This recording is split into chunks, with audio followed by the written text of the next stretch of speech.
هذا العدد برعاية بريستول مايرز سكويب.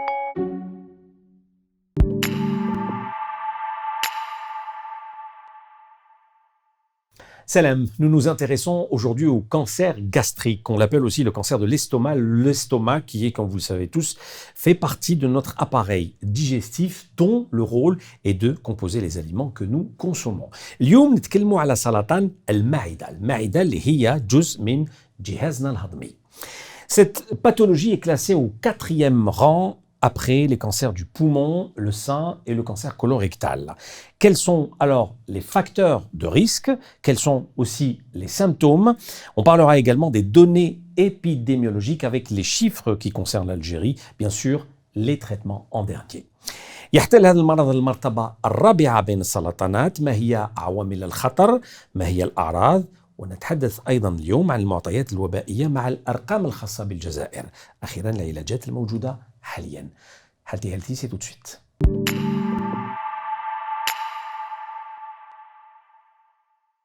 Et nous avons le plaisir de recevoir aujourd'hui avec nous dans les studios le professeur Mohamed Oukal. Professeur, bonjour, marhaba bik. Bonjour, marhaba bik aussi.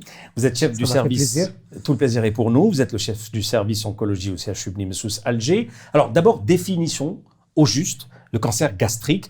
نعرفوا أولا هذا سرطان المعدة ما هو اللي يميزه مقارنة مع الأعضاء الأخرى. Le cancer gastrique en fait ولا سرطان المعدة كاين سرطانات كثيرة اللي تمس المعدة ومن أهمها اللي تمس يعني لا باروا ولا ميوكوز يعني البداية تاع لا باروا تاع الاستوما هادو عيطوا لهم لي زادينوكارسينوم. هاد لي زادينوكارسينوم يمثلوا حوالي 90% تاع سرطانات المعدة وهذا اللي يهمنا يعني في لا ديسكوسيون هذه بارابور يعني وكما تعرفت انت قلت لنا بالمعدة هذه في بارتي الجهاز الهضمي والجهاز الهضمي هو جهاز مهم عند الإنسان. Alors professeur تعطينا يعني حوصلة على المعطيات الوبائية فيما يخص بلدنا الجزائر. Les données épidémiologiques qu'on peut avancer pour le cancer de l'estomac. Le cancer de l'estomac, la première des choses, c'est qu'il est considéré comme le deuxième cancer digestif. Après le cancer du côlon et du rectum, juste après, nous avons le cancer gastrique.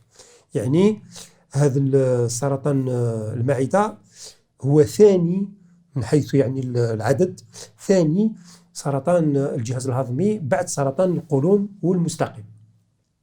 وهذا السرطان هذا il est يعني نشوفوا si on voit en fonction des données les plus récentes, c'est les données de 2020.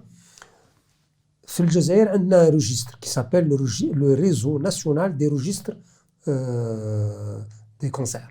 Ce réseau هذا الريزو هذايا يمثل يعني يلم لي دوني على l'échelle nationale.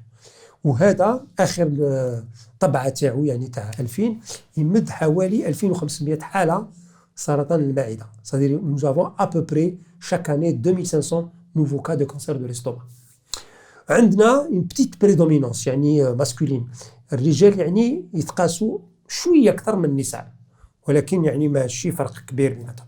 Alors, quels sont les premiers symptômes, professeur, qui doivent nous alerter? Par exemple, avoir mal à l'estomac, يعني الحاجة اللي لازم تحذر على السرطان. شوف كاين حالتين من سرطان المعدة. Il y a deux situations auxquelles on est confronté dans le cancer gastrique. Il y a des formes localisées, il y a des formes avancées ou métastatiques. وكل حالة عندها لي سيمبتوم تاعها. في الحالات اللي يكون السرطان يعني قاعد غير في الاستوما يعني au tout début, les formes précoces, غالبا يعني dans la majorité des cas, il n'y a pas de symptômes. C'est-à-dire que le gars, il ne se plaint de rien du tout. Sauf si parfois des petits symptômes que يعني beaucoup de gens considèrent que c'est banal. C'est-à-dire un inconfort gastrique, une légère douleur, une dyspepsie. C'est-à-dire qu'on considère comme banal. Et par contre, les formes avancées, là, on a plus de symptômes. Mais l'intérêt pour le médecin, pour l'oncologue, c'est justement de diagnostiquer dans les formes précoces. Pourquoi? Parce que les formes précoces, malgré qu'il n'y a pas de symptômes, mais le traitement est plus efficace et on garantit la guérison. Par contre, les formes avancées et les formes métastatiques, c'est-à-dire quand il y a des lésions un peu partout dans le corps, la maladie est parlante, il y a plus de symptômes, il y a plus de douleurs, il y a peut-être des vomissements, il y a des constipation, constipations, diarrhée régulière. on peut avoir des saignements, c'est-à-dire que le gars il fait une hémorragie digestive, ça peut être des hématémèses, c'est-à-dire qu'il تخيل الدم ولا du sang qui passe par les selles, mais الدم كحل, c'est-à-dire qui a été digéré, ce qu'on appelle un méléna. Donc les symptômes généralement ils témoignent d'une maladie avancée. وحنا يهمنا beaucoup plus نديروا الدياغنوستيك في الحاله وين ديجا ما كاش لي سيمبتوم كي ما يكونوش الاعراض كي ما يكونوش الاعراض ولا يكونوا اعراض خفيفه اعراض خفيفه كيما هضرت لك دي ليجر دولور ان انكونفور ديجستيف ان ديسبيبسي يعني دي سيمبتوم تري ليجي كي نلحقوا السيمبتوم واحد يقيا الدم ولا il vomit parce que son estomac est fermé complètement parce que ça ne passe pas donc il rejette tout ce qu'il mange à ce moment-là la maladie est très évoluée. Est-ce qu'on peut parler de facteurs de risque؟ هل هناك عوامل خطر اللي اليوم يعني مثبوتين عليهم؟ كاين عوامل عامه صدر يعني كي كونسيرن تو لي كونسير وكاين عوامل خاصه بسرطان المعده. نعرفوا باللي كوم كوا التغذيه تلعب دور كبير في جميع ولا معظم السرطانات. C'est-à-dire la majorité des cancers, l'alimentation joue un rôle très important. Et puis nous connaissons des maladies, certaines maladies qui prédisposent à la survenue du cancer de l'estomac. Nous avons les gastrites atrophiques, c'est-à-dire كاين التهابات في المعده وفيها الاتروفي يعني تقلص في لا باروا تاع الاستوما. يعني مرض كيما هذا يقدر يتحول الى سرطان. كاين certaines infections des maladies infectieuses ce qu'on appelle l'hélicobacter pylori. هذا ميكروب c'est une bactérie تمس الاستوما.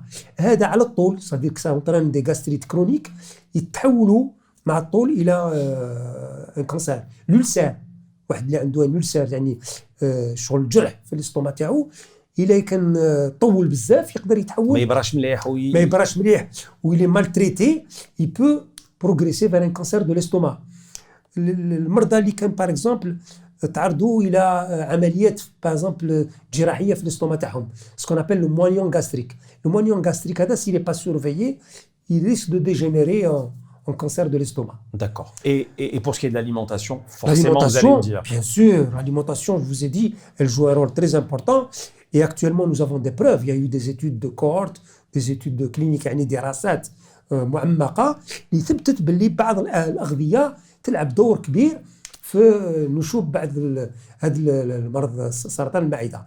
عندنا لي ساليزون باغ اكزومبل يعني لي زاليمون كي سون ترو سالي هذه معروفة. وحنا يعني في المغرب باغ اكزومبل دون لي بيي دو مغرب اون جينيرال وفي الجزائر مدة كبيرة كنا كونسيرفيو اللحم باغ اكزومبل اون لو ساليزون. C'est-à-dire que à la limite ça existait قبل le frigidaire mais c'est maintenu même après. C'est-à-dire que باش يكونسيرفيو اللحم يديروا على بزاف ce qu'on appelle القديد. Donc هذاك on a la preuve que ce genre de viande consommée bien sûr de façon importante pas une fois par an peut entraîner le cancer gastrique. Tout ce qui est aliments transformés aussi avec l'industrialisation. Tout ce qui est transformé, tout ce qui est alimentation qu'on voit actuellement au niveau des fast-food, au niveau des aliments à doigts rapides, etc. Ce qu'on appelle la malbouffe. La malbouffe, tout ça fait, bien sûr qu'elle est impliquée dans le... Et puis, bon, il y a aussi, c'est-à-dire qu'une alimentation saine, c'est-à-dire bio en quelque sorte, riche en légumes et en fruits, elle protège en quelque sorte vis-à-vis de la survenue de tous les cancers et en particulier le cancer gastrique. Alors comment diagnostique-t-on ce cancer? كيفاش نشخصوه؟ Alors التشخيص c'est le spécialiste qui يعني il peut être évoqué par le médecin généraliste devant des symptômes digestifs notamment des symptômes qui persistent. En tout cas par exemple واحد جا عند الطبيب العام il se plaint de douleurs de l'estomac. Jamais il s'est plaint. Au bout de 3-4 jours, ça disparaît sous traitement. On ne parle jamais. S'il vient, il te dit, j'ai toujours mal. Une semaine, 15 jours, 3 semaines, mazel, ça persiste. Le médecin généraliste, normalement, il doit l'orienter, يعني يوجهه vers le médecin spécialiste. Et c'est le médecin spécialiste qui pose le diagnostic. كيفاش il pose le diagnostic? Alors, le gastro-entérologue, il fait ce qu'on appelle une fibroscopie.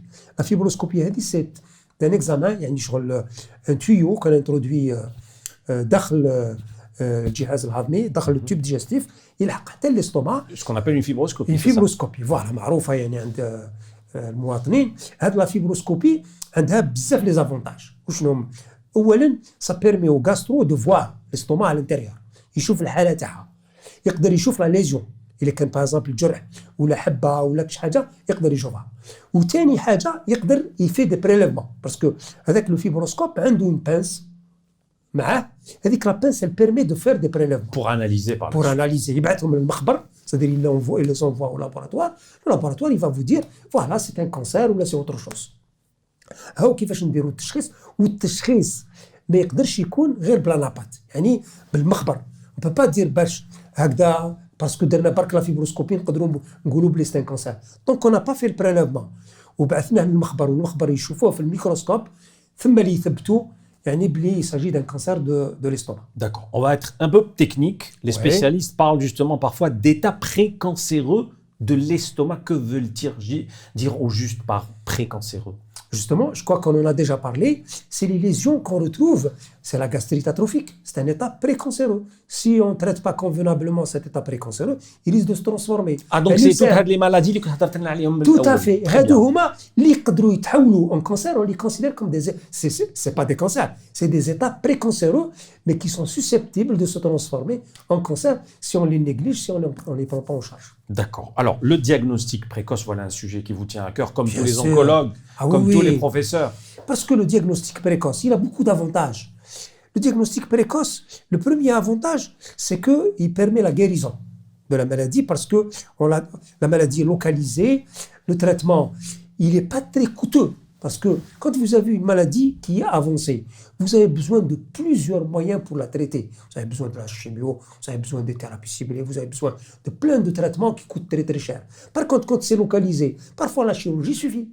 Il suffit d'enlever le mal et le patient est guéri définitivement. C'est ponctuel. C'est ponctuel. Voilà. Par contre, une maladie avancée, souvent, on ne fait pas de chirurgie, sauf si, par exemple, il y a des symptômes importants, gênants, par exemple, il y a une occlusion de l'estomac, c'est-à-dire il y a une fermeture, on est obligé de lever l'obstacle.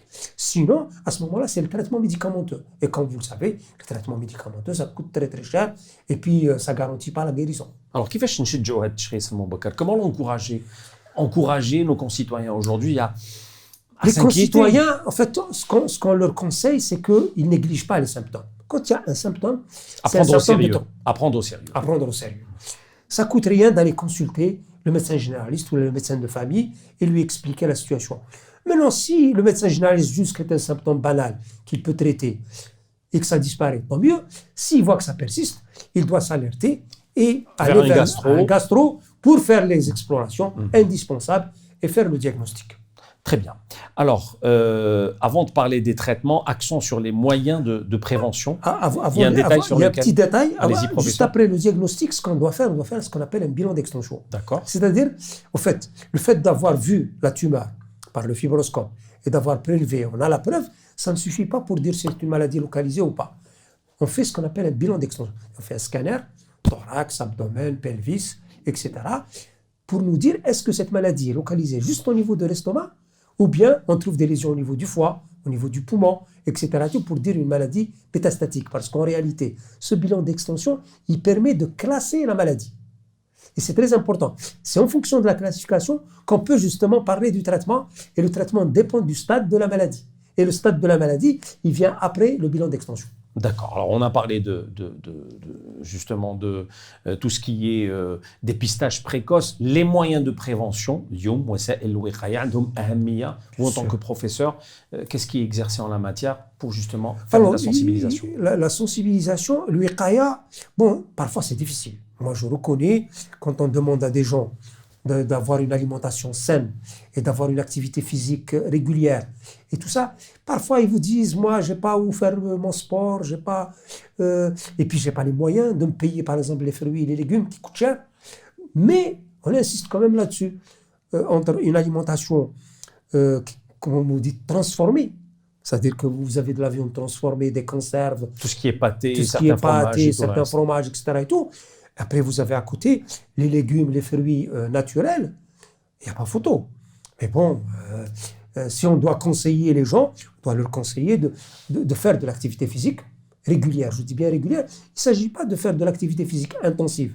Ça ne sert à rien. Enfin, ça ne sert à rien, non. C'est chacun ses objectifs. Mais pour sa santé... Si on est athlète, oui. Si on est athlète, voilà. Mais pour sa santé, il a besoin d'une activité, je dirais 3 à 4 heures par semaine, régulièrement et de façon continue. Alors, professeur, terminons par les aspects thérapeutiques avant les questions du grand public qui vont venir dans un instant. Quels sont les traitements qui existent aujourd'hui, de nos jours, العلاجات اللي كاينين في بلادنا؟ هاد العلاجات enfin les traitements dépendent en fait du stade de la maladie. كاين لي فورم اللي كيقولناهم لوكاليزي يعني مستقرين غير في الاستوما وكاين لي فورم افونسي ولا ميتاستاتيك. لي فورم لوكاليزي الجراحه هي لو جولد ستاندار يعني الحاجه اللي تبري المرض. لي مالادي افونسي كاين لو تريتمون ميديكامونتو يعني الادويه اللي تداوي هذا المرض افونسي. حنا نتمناو باش يعني المرضى يجوا دون لي فورم لوكاليزي لان الاثمان يعني ما تسقامش كثير يعني لا شيروجي elle permet de guérir à moindre coût. Ou les maladies avancées, سحقوا أدوية كبيرة ou le traitement médicamenteux, comme vous le savez, il coûte quand même énormément cher à notre état. عندنا بعض الأسئلة العامة, les questions générales du grand public. Allez-y. Alors, professeur, on vous pose la question suivante. Le stress peut-il causer le cancer de l'estomac? Alors, le stress en lui-même, non. Mais, il y a un mais, c'est-à-dire que, en fait, le cancer, c'est une maladie multifactorielle. C'est-à-dire qu'un seul facteur ne peut pas causer le cancer, mais chez un patient, par exemple, chez une personne qui a déjà plusieurs facteurs, le stress peut contribuer. Et je vais vous dire comment. Il peut contribuer en faisant baisser l'immunité de la personne. Parce qu'on sait actuellement que notre système immunitaire, c'est notre moyen de défense contre toutes les maladies et le cancer, y compris le cancer. Donc si notre immunité baisse, par le stress, etc.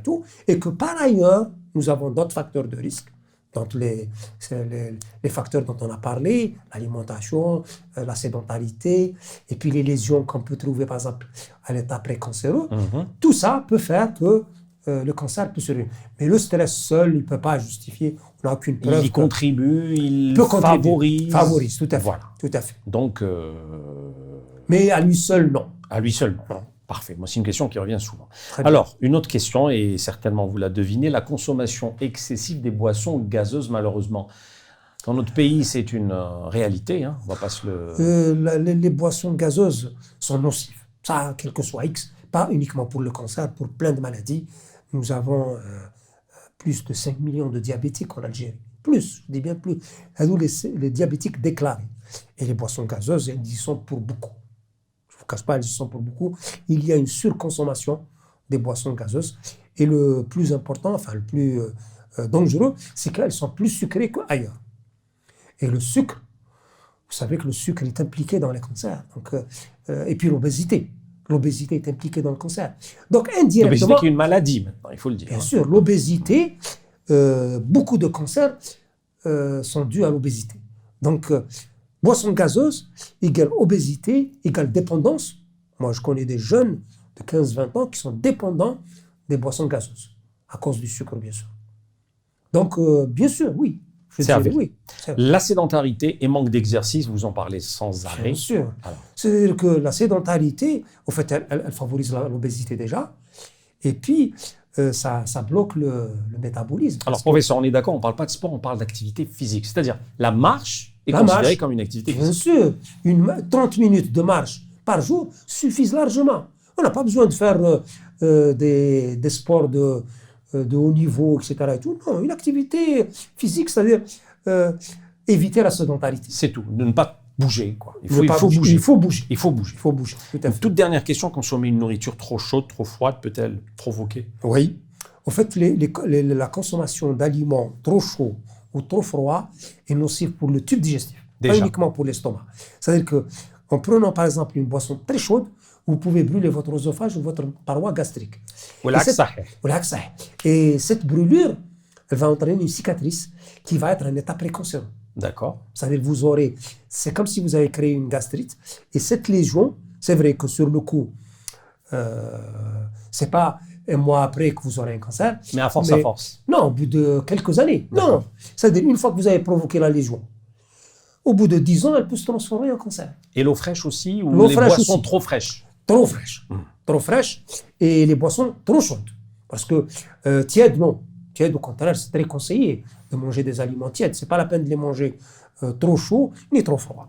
Très bien, merci beaucoup pour tous ces conseils. C'est moi qui vous remercie, Ahmed. Professeur Mohamed Oukal, je rappelle, chef du service oncologie CHU Bni Messous Alger. À très bientôt. À très bientôt. Au مرحبا revoir. بك une nouvelle fois. كان هذا عدد خاص بسرطان المعدة. شكرا على المتابعة. قعدوا أوفياء لبرنامجنا. سلام.